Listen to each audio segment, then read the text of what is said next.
Brazil के राष्ट्रपति Luiz Inacio Lula दे सिल्वा ने अमेरिका द्वारा ब्राजीलियन उत्पादों पर 50% टैरिफ लगाने के फैसले को तर्कहीन और गलत बताया। उन्होंने कहा कि ब्राजील लोकतंत्र और संप्रभुता के साथ खड़ा है और निष्पक्ष बातचीत के लिए तैयार है।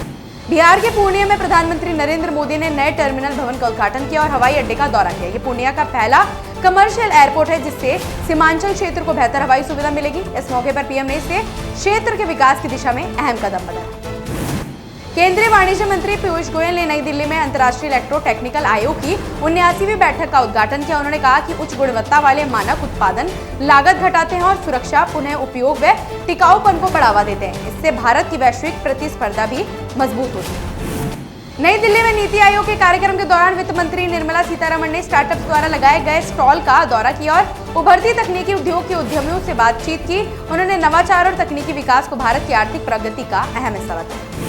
मुंबई में भारी बारिश के कारण दादर, अंधेरी, कुर्ला और बांद्रा में जल भराव और ट्रैफिक जाम की स्थिति बनी हुई है। अंधेरी सबवे में 1 से 1.5 फीट पानी भरने के कारण उसे बंद कर दिया गया है। मौसम विभाग ने मुंबई, ठाणे और रत्नागिरी के लिए रेड अलर्ट जारी किया है और अगले कुछ घंटों में बहुत भारी बारिश की संभावना भी जताई है। पटना में पत्रकार से मारपीट के आरोपों पर आरजेडी नेता तेजस्वी यादव ने जीवेश मिश्रा को घेरा और दरभंगा में एफआईआर दर्ज कराई। उन्होंने कहा कि विपक्ष के नेता को खुद शिकायत दर्ज करानी पड़ी है, जो अराजकता का संकेत है। तेजस्वी ने आरोप लगाया कि गुंडों को मंत्री बनाया गया है, ऐसे लोग बिहार का भला नहीं कर सकते।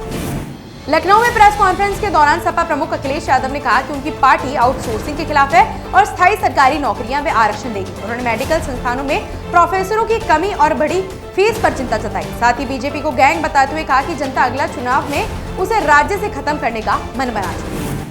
केंद्रीय मंत्री किरेन रिजिजू ने मुंबई विश्वविद्यालय के कालीना परिसर में विरासत, भाषा और सांस्कृतिक अध्ययन केंद्र की आधारशिला रखी। उन्होंने कहा कि ये सिर्फ एक पाठ्यक्रम की शुरुआत नहीं बल्कि भारत के उज्जवल भविष्य की नींव भी है।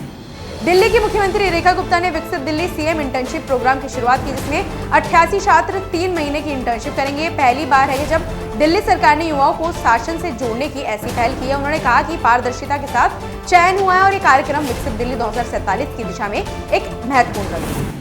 मुख्यमंत्री देवेंद्र फडणवीस ने हुंडई मोटर इंडिया लिमिटेड के एमडी उल्सू किम और उनके प्रतिनिधि मंडल के साथ बैठक की। ये बैठक पुणे में प्रस्तावित 7,000 करोड़ रुपए की निवेश योजना को लेकर हुई। फडणवीस ने परियोजना को पूरा समर्थन देने का आश्वासन जताया। पटना में दरोगा भर्ती की मांग को लेकर प्रदर्शन कर रहे अभ्यर्थियों ने डाक बंगला चौराहे पर पुलिस बैरिकेड तोड़ दी और आगे बढ़ने की कोशिश की। पुलिस ने उन्हें रोकने के लिए लाठीचार्ज किया, जिसमें कई छात्र घायल भी हो गए।